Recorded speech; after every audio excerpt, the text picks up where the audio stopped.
안녕하세요. 성상 개미TV입니다. 오늘 해도 너무하죠. 아침에 제가 일찍 속보로 해서 올려드렸었는데, 어제 미국 주요 증시들이 많이 무너졌어요. 다우산업이 1.75% 가까이, 특히 나스닥, 기술주 중심 나스닥이 3.52%까지 무너지고, 미국 S&P 500 지수도 2.45%까지 좀 심하게 무너진 상황입니다. 니케이 지수도 좀 많이 무너지고 있고요. 이 어제 간밤에 미국의 국채금리가 급등을 했어요. 10년 만기가 장중 1.6%가 넘게 올라갔는데, 이러면서 투자 심리가 급격하게 이제 악화가 돼서 미국 증시가 많이 무너졌고, 또 그에 따라서 우리나라도 이제 장 초반에 무너져서 좀 회복하는 듯 해보였지만, 결국은 크게 좀 무너지고 있는 상황입니다. 어제 제롬 파월 미 연방준비제도 의장이 미 상원에서 완화적인 통화 정책을 유지하겠다고 그런 발표를 하면서 다행히 어제 지수가 꽤 올랐었는데, 그 부분을 고스란히 지금 반납하고 있어요. 특히 이제 뉴욕 증시에서 꽤 큰 알파벳, 페이스북, 애플 전부 다 3% 이상 빠졌고요. 특히 테슬라가 8.2% 정도 급락하면서 대형 기술주들이 엄청나게 흔들렸습니다. 제롬 연준 의장이 전날에 의회 청문회에서 인플레이션 우려가 없다면서 이렇게까지 정책 유지를 강조했는데까지 했으나, 이렇게 모든 이 다수의 투자자들이 이 인플레이션 우려 때문에 예상보다 일찍 이 자산 매입을 하는 걸 있죠. 그걸 이제 축소할 걸로 이렇게 보고 있으니까 굉장히 위험하다고 보고, 투자자들의 이제 심리가 급격히 이제 냉각한 거죠. 자, 그러면서 우리나라 시장도 지금 기관하고 외국인이 각각 엄청 내팔아요. 기관이 아침에만 해도 2,677억 원, 그러고 외국인도 781억 원을, 2억 원을 팔고요. 개인이 3,463억 원어치를 장 초반에 이렇게 매수를 했는데도 지수가 살아나지 못하고 있습니다. 시가총액 상위 종목 중에서 아침에 액면 분할 계획을 밝힌 카카오만 좀 올랐고, 나머지 SK 하이닉스, LG 화학 4%대, 또 삼성 SDI, 삼성전자, 현대모비스도 이런 대형주들도 거의 3% 이상 지금 밀리고 있는 상황이죠. 이게 장 후반에 더 밀리고 있는데, 이게 장 초반에 이제 상황이고, 지금 장 후반인 지금 3시가 다 돼가고 있는데, 코스피 지수는 3.30%, 코스닥 지수 3% 이하 밀리고 있는 이런 상황입니다. 자, 상황은 상황이고, 중요한 건 이제 차트에서도 볼 수 있는데, 깨야 되지 않아야 할 자리를 깨야 되면 안 되기 때문에, 자, 중요한 지수 차트를 한번 이렇게 살펴보도록 하겠습니다. 자, 코스닥 시장이 마감되었습니다. 먼저 코스피 지수를 보면 오늘이 금요일 주봉의 마지막이기 때문에 주봉 먼저 확인할게요. 코스피 주봉이 깔끔하게 끝나지 않았어요. 보통 오주산의 최초의 이탈은 중기 추세 하락이 조정이 온다고 그랬죠. 근데 이렇게 1월 29일 날 주봉을 이탈하면서 이렇게 조정을 받다가 10주선까지 이탈했습니다. 자, 이제 10주선 이탈했기 때문에 이제 경계 상황이 있어야 되는데, 이렇게 2월 5일 날 형성된 이 저가가, 코스피의 저가가 바로 2,947포인트예요. 즉, 다음 주에 추가로 하락하면 2,947포인트까지 하락할 수 있는 위험성이 있습니다. 일봉에서도 보시면 이렇게 2월 1일부터 이렇게 형성된 이 저가 이 점을 찍고 돌아서 나갔죠. 그래서 오늘 저점 여기를 찍긴 했는데, 다음 주에도 이렇게 한 번 더 밀렸다 들어갈 수도 있고, 아니면 여기서 살아날 수 있는, 자, 이 이하를 깨면 안 되겠죠. 이 이하를 깨게 되면 중요한 자리인 이 변곡점을 깨는 안으로 들어오는 거기 때문에 위험해지고요. 이 공간을 깨지 않았을 때 2,950포인트부터 3,000포인트까지 이렇게 박스권에 있는 큰 박스권에 있게 되는 이런 상황이 됩니다.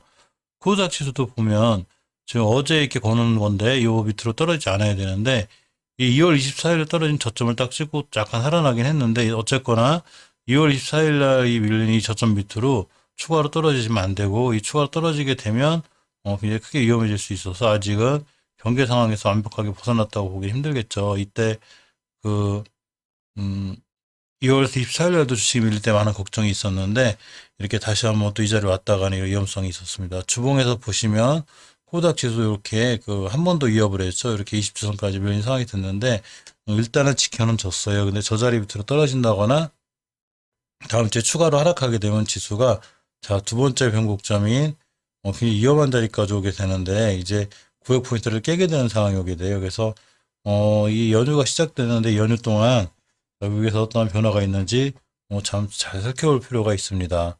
시간별 투자자 동향을 보면, 이 코스피 같은 경우에, 외국인이 어마어마하게 팔았어요. 외국인, 특히 우리나라도 그 기관에서 많이 팔았는데, 음, 연기금이 제법 팔았고요. 또, 특히 금융투자 쪽에서 물량이 많이 나와서, 금융투자가 어제는 장 막판에 조금 많이 매수를 해줘서, 아, 다행이다 싶었는데, 역시 오늘도 바로 팔아서, 이 코스피 연기금하고 금융투자의 매도세가 세서, 자, 코스피도 큰 폭으로 하락하였고요.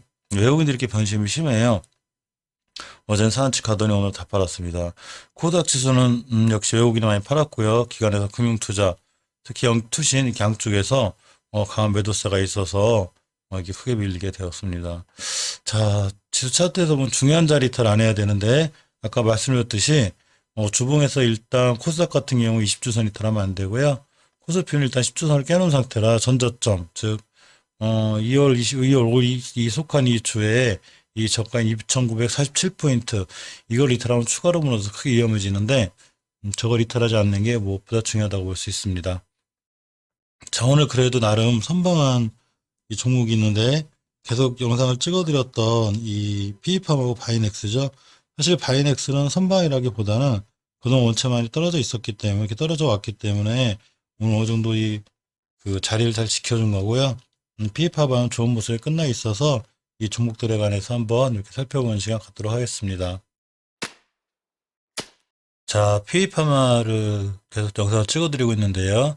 어제 분명히 제가 이 친구가 그 5일선 어제 회복을 해놨기 때문에 오늘 5일선을 잘 지켜주는 게 중요하다고 그랬죠.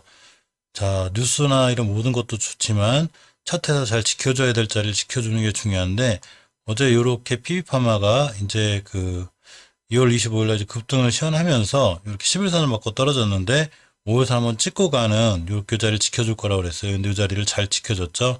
자, 지금부터 이 얘기는 뭔 얘기냐면 이 5일선에 생긴 변곡점 이 밑으로만 떨어지지 않으면 돼요. 자, 이렇게 뉴스가 어떤 악재가 나오든 무슨 일이 있던 간에 이 자리 밑으로 떨어지지 않고 지금부터는 이렇게 위에서 놀아주고 5일선을 잘 타고 올라가는 게 중요하다고 볼 수 있습니다. 이 특별히 이제 이 상장한 지 얼마 안 됐기 때문에 어떤 기준점이나 이런 걸 잡을 게 없다고 제가 말씀드렸죠. 근데 어제 이렇게 보시면 이 분봉이 30분봉인데 30분봉에서 이렇게 21선을 이쁘게 안착을 해줬어요. 자, 안착을 해주고 문서에 급등을 시연하고 계속 21선을 잘 타고 올라가고 있죠. 그렇듯이 그 자리 끝에가 바로 일봉에서 보면 이렇게 5일선 끝에가 되는데 진짜 이제 여기부터 상승 추세를 잘 타는 주식들은 자 5일선을 이탈하지 않아요. 근데 만약에 이렇게 흘러가다 다음 주에도 5일선을 또 이탈하게 되면 다중바닥을 잘 그려주는 게 중요해요. 자, 이 저점을 기준으로 이제 다중바닥이라고 해서 뭐 50원 단위, 100원 단위까지 정확하게 뭐 꼬리를 찍어서 이렇게 쓰레바닥을 시연하는 건 아니고요. 자, 이렇게 다중바닥이 형성이 되면 이렇게 가서 11선 찍고 다시 완바닥, 이렇게 투바닥, 쓰리바닥 이렇게 이런 식으로 형성되면 오랫동안 또 이제 옆으로 박스권으로 상승할 수 있는 박스권 돌파했을 때 또 파괴력은 엄청나죠. 자, 그렇지만 이렇게 5일선 이탈하지 않고 상승 추세를 잘 유지해서 11선에 올려주면 다시 한번 급등할 가능성이 있고 급등을 하게 되면 어제 말씀드린 대로 상장에서 5일날, 8일날 이렇게 9일날까지 급등을 했다가 툭 꺾였죠. 이 자리를 기준으로 가격이 툭 꺾이면서 일종의 매물대가 있고 그리고 이제 중요한 변곡점이 돼요. 자, 5일 동안 평균 가격이 딱 꺾인 변곡점이죠. 이 변곡점은 일종의 강력한 매물대, 즉 저항선으로 작용하게 되는데 한번 급등을 하면 여기까지 맞고 떨어질, 즉 1.5효과가 되겠죠. 여기 맞고 떨어질 확률이 있고 여기를 맞고 떨어졌다가 이 자리가 새로운 지지선이 되면 다시 한번 추가로 급등할 수 있습니다. 그렇게 되면 이제 월봉에서 이렇게 쭉 뻗고 양봉 생기고 뒤졌다 한 번 더 뻗는 이런 상황이 생기겠죠. 자, 그렇기 때문에 아직은 상황이 좋은 거고요. 일단 이 저점을 잘 지켜주고 있다는 게 좋은 모습이고 5일선 이탈하지 않고 회복해주고 안착했다는 거 항상 이 어떤 기준선을 돌파해주면 안착을 하게 되는데 그래도 이렇게 이쁘게 잘 살아있어서 그나마 이 투자분들한테 참 다행인 것 같습니다. 자, 다음 살펴볼 종목은 바이넥스인데요. 오늘 다행히 선방해 주었죠. 물론 이제 이 주식이 3만 7, 8천원을 찍고 2만 7천원까지 거의 한 만 원 정도 떨어진 거기 때문에 사실 이렇게 반등을 해줬어도 투자자분들 입장에서 마냥 기뻐할 일만 아니지만 그래도 다행인 거는 주식이 지켜줄 자리를 잘 지켜줬다는 데 의미를 가져야 돼요. 예를 들어서 오늘 지수가 저렇게 무너지는데 바이넥스까지 만약에 무너져서 이 중요한 박스권을 하단으로 이탈했으면 정말 바이넥스 아주 위험하고 라고 사실은 이제 수급이 깨졌다고 보는 게 맞아요. 자, 그렇지만 역시 박스권 매매가 이어지고 있는 거죠. 자, 누군지는 모르지만 2만 5, 6천 원대부터 3만 4, 5천 원대까지 계속 이렇게 지금 박스권에 있어요. 이 박스권에 있다는 얘기는 이 박스권 하단 이탈하면 안 된다는 얘기예요. 어제도 말씀드렸지만 하단 이탈되면 큰 위험성이 오는데 자 25,000원부터 35,000원까지 이렇게 갇혀 있습니다. 월봉에서 보시면 이 몇 번 말씀드리지만 월봉에서 가장 중요하게 뚫어놓은 이 전고점과 양봉 그러니까 2015년도에 형성된 이 두 쌍봉을 강하게 이제 뚫지 못하면서 그냥 무너졌죠, 주식이. 하향의 길을 걸었는데, 이 자리를 뚫었다는 게 참 바이넥스는 큰 의미가 있어요. 즉, 한번 업그레이드 된 거죠, 가격이. 요렇게 만 원대에서 오르다가 이제 2만 원대 이상에서 오는 가격이 업그레이드 된 주식이기 때문에 다시는 이 밑으로 떨어지지 않는 게 무엇보다 중요한데, 안 떨어뜨리고 있습니다. 그 20년도 10월 달에도 안 떨어뜨렸고, 역시 11월, 12월, 1월 단 한 번도 안 떨어뜨렸고, 2월 달에도 역시 2만 5천원까지 떨어지긴 했지만, 여기까지 온 건 아니죠. 자, 이제 5개월선을 완벽하게 이탈하진 않았고요. 10개월선, 즉 다음 달에 주식이 박스권 하단까지 오더라도 10개월선을 깨면 안 돼요. 그리고 최고 좋은 상황은 5개월선 위에서 다시 이렇게 돌아나가주는 모습이 제일 좋은데 이 매물대가 또 쌓였습니다. 여기 20년도 6월 달에 형성된 이렇게 보시면 8월 달에 형성된 요 매물대하고 2월 달에 형성된 매물대가 이 전 고점이 되고요. 일봉에서 보시면 이렇게 이 자리는 크게 이제 봉이 두 개가 그려졌죠. 20년도 9월 달에 이제 주식이 상승했다 하락을 하면서 본격적인 조정에 들어온 첫 이 5일선에 이렇게 꺾인 3,000원 뚝 꺾인 5일 이동 평균선 5일간의 평균 가격이라고 잠깐 편하신데 자 이렇게 이 가격과 또 여기 하나 또 생겼죠 봉이 바로 2월 18일입니다. 여기를 딱 거놓으면 이 두 개의 봉이 이렇게 일치해서 이 공간에 강력한 매물대가 생겼어요. 자 그렇기 때문에 다시 한번 이 자리 돌파하는데 힘들 수 있는데 큰 박스권에 갇혀 있게 돼요. 예를 들면 2만 3, 4천원, 4, 5천원만 되면 반등을 시도했다가 이렇게 다시 오고 또 반등을 시도했다가 다시 오게 됩니다. 자, 이 자리를 다시 한번 찍고 가게 되면 아주 큰 그림으로다가 원바닥, 투바닥, 쓰리바닥 이런 형태가 되고요. 이 주식이 이제 여기서 뭐 일자로 V자 반등 한다거나 사실 반액은 그렇게까지 보긴 힘들어요. 다시 한번 이런 길을 걸을 확률이 굉장히 높습니다. 이렇게 이제 기간이라는 걸 잡아먹게 되죠. 이렇게 보시면 이렇게 이제 떨어졌다가 올라갈 때 한 달, 두 달, 세 달 이렇게 해가 요 기간도 한 달이었기 때문에 다시 이런 식으로 이제 한 달 정도의 기간 조정이 있을 수 있어요. 주봉에서 보시면 이 큰 박스권에서 지금 갖고 있는 걸 볼 수가 있죠. 다시 한번 그려드리면 자, 요 구간부터 요렇게부터 이렇게까지입니다. 이 구간에 있는 건데 지금 박스권 중간에 있어요. 바이넥스는 이 회사는 좋은 회사 맞죠? 제가 그 CMO에 관해서 몇 번 말씀드렸죠. 굉장히 미래에 가치가 있는 사업을 하는 회사고 또 실질적으로 CMO를 통해서 굉장한 영업이익이 나고 또 앞으로도 CMO를 통해서 영업이익이 날 수 있는 자 그런 상황입니다. 또 뉴스에서도 기사에서도 많이들 보셨죠. 하지만 그런 건 이미 시장에서 다 알려져 있는 상황이고요. 그런 거에 관련해서 이 주식이 38,000원을 갔든 35,000원 갔든 그런 게 중요한 게 아니라 그렇게 시장에 다 알려져 있는 주식이 깨야 되지 않아야 할 자리를 깨지 않는 게 중요해요. 그래서 아까 말씀드렸던 2만 4, 5천 원대를 절대 이탈하면 안 되고요. 또 신규로 매수하거나 또 분할로 매수하시는 분들은 지금 일단 5주선을 나고 10주 다 깨놓은 상태예요. 조금 위험한 상태인데 일단 그 주봉에서의 차트는 마음에 안 들지만 월봉에서 큰 흐름이 아직 안 꺾여 있기 때문에 주봉에서 이렇게 다음 주에 10주선과 5주선 회복해 주면 회복해 주고 잘 이쁘게 일봉에서 이렇게 5일선이라도 돌파 안착, 20일선 돌파 안착하는 모습 보여줬을 때 그때 주식이 돌아나가는 거 보고 매수하시는 것도 좋고요. 이 박스권 이탈하지 않고 박스권 이탈을 하면 바로 매도하겠다라는 바로 손절하겠다는 개념만 있으면 이 박스권 하단 이걸 딛고 돌아나갈 때 신규 매수하는 것도 좋은 생각입니다.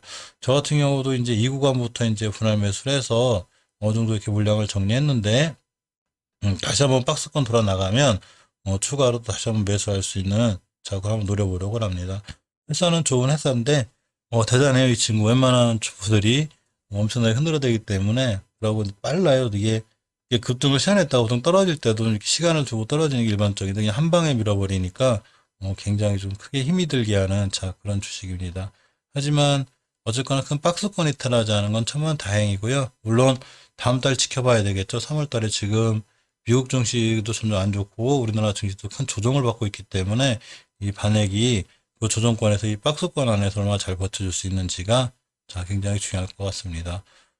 이상 우리나라 주식시장 상황하고 피파마 바이넥스가 살펴보았고요. 즐거운 연휴 보내시기 바라고 연휴 때도 좋은 영상 올 수 있으면 많이 올려드리도록 하겠습니다. 감사합니다.